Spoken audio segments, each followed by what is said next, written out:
By the year 2100, it's estimated there will be 11 billion people on this planet, and those of European heritage are only around 10% of the world's population now.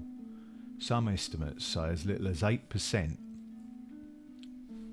We Europeans actually live on a tiny amount of land when you consider the vast swathes of the planet the other races inhabit, but have been mostly unable to cultivate for themselves for tens of thousands of years. So perhaps your solution to this is to enter a baby making competition with millions of immigrants.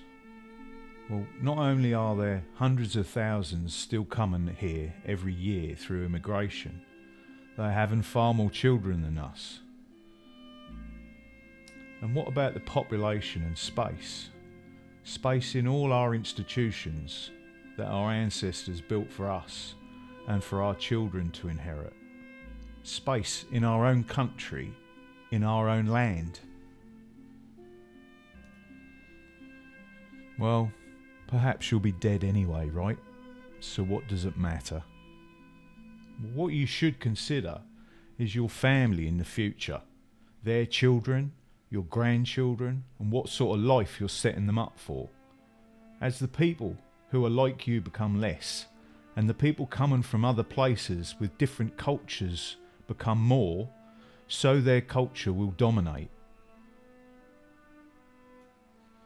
But they're not all bad. I know a good Muslim. I've got a mate who's a black guy. Yeah, well, so do I. But there's not going to be some big happy party where we all get along. Most people aren't like you or I, or that nice person that you know. And consider the countries these people come from. Are they better than the West? Would you want to leave your country and go and live amongst their culture permanently and not be able to return home to your people's culture? Well, with demographic replacement taking place throughout the Western world, they will not preserve our culture. They will replace it with their own culture. Imagine your future granddaughter. She's about 8 years old. She's a beautiful, innocent little thing. And perhaps she's got dark hair and green eyes, or blonde hair and blue eyes. And she looks a lot like you, to be fair.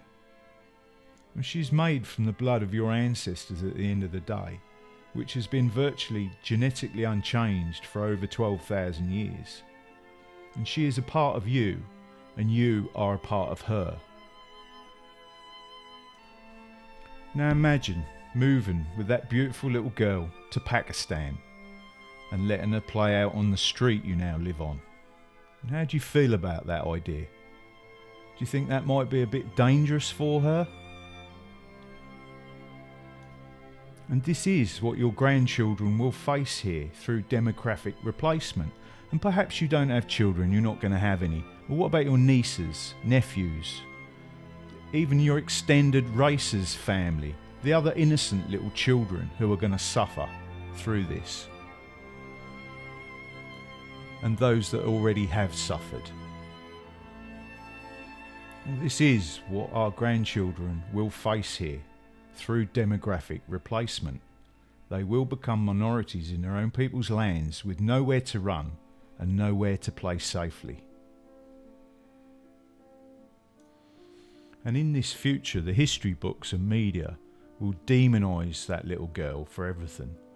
Slavery, all oppression, white privilege.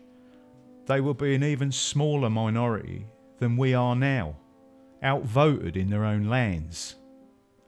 Anything could be voted in, like white people can't own land, or white people must work in the fields for reparations, basic slavery. I mean, there's slavery in Africa now.